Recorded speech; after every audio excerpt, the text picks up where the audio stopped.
31 दिसंबर 2023 का दिन खत्म होते ही रात 12 बजे पूरी दुनिया नए साल 2024 का स्वागत करेगी। नए साल के जश्न के साथ पुराने साल को अलविदा कहा जाएगा। लेकिन क्या आपने कभी सोचा है कि 1 जनवरी से ही नए साल की शुरुआत क्यों होती है? आइए जानते हैं 1 जनवरी को नए साल मनाने का इतिहास, इसकी शुरुआत और इसे खास बनाने की कहानी के बारे में। 45 ईस्वी पूर्व रोमन साम्राज्य में एक खास कैलेंडर का चलन था। उस समय रोम के राजा नुमा पॉपुलस ने कैलेंडर में 10 महीने और साल में 310 दिन का प्रवाह किया था, लेकिन बाद में नुमा ने इसे बदलकर 12 महीनों का कैलेंडर बना दिया और जनवरी को साल का पहला महीना घोषित कर दिया।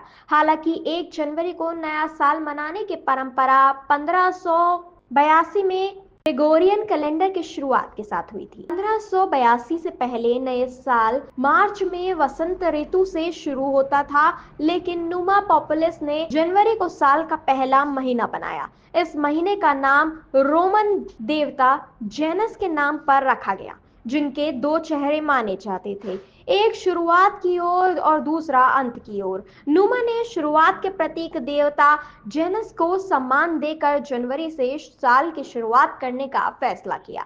रोमन सम्राट जूलियस सीजर ने 46 ईस्वी पूर्व में एक नए कैलेंडर का भी निर्माण करवाया। यह कैलेंडर सूर्य की परिक्रमा के हिसाब से बनाया गया था, जिसमें साल में 365 दिन और 6 घंटे का था। 1 जनवरी को नए साल की शुरुआत घोषित कर दी गई, लेकिन कैलेंडर और सूर्य की गणना में तालमेल नहीं बैठ पाया। खगोलविदों के अध्ययन के बाद 1582 में पॉप ग्रेगर 13 ने इस कैलेंडर को सुधार कर ग्रेगोरियन कैलेंडर बनाया, जो सूर्य चक्र पर आधारित। हर कैलेंडर या तो चंद्र चक्र या सूर्य चक्र पर आधारित होता है। चंद्र चक्र पर बने कैलेंडर में 354 दिन होते हैं, जबकि सूर्य चक्र पर बने कैलेंडर में 365 दिन। ग्रेगोरियन कैलेंडर सूर्य चक्र पर आधारित है और आज अधिकतर देशों में इसी का इस्तेमाल किया जाता है।